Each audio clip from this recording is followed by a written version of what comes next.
Inanunsyo ni Senator Amy Marcos ang posibilidad ng pagtakbo niya bilang independent candidate sa 2025 midterm elections.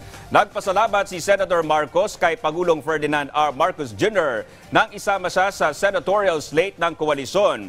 Pero bilang pagsunod sa prinsipyo at mga aral na natutunan sa kanilang ama, nagpasa siyang manindigang mag-isa na ang tanging kakampi ay ang sambayanang Pilipino. Inihayag ito ni Senator Marcos kasabay ng ika-35 anibersaryo ng pagpanaw ni dating Pangulong Ferdinand E. Marcos Sr.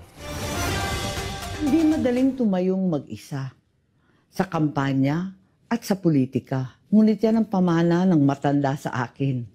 Yan ang pamana ni Apo Lakay na ginugunita natin ngayon.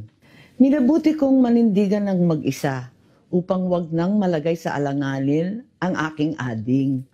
Para wag nang mag-alinlangan ang aking mga tunay at minamahal na kaibigan. Pinipili ko na lamang manatiling malaya at tapat, hindi sa isang grupo, kundi sa bawat Pilipino.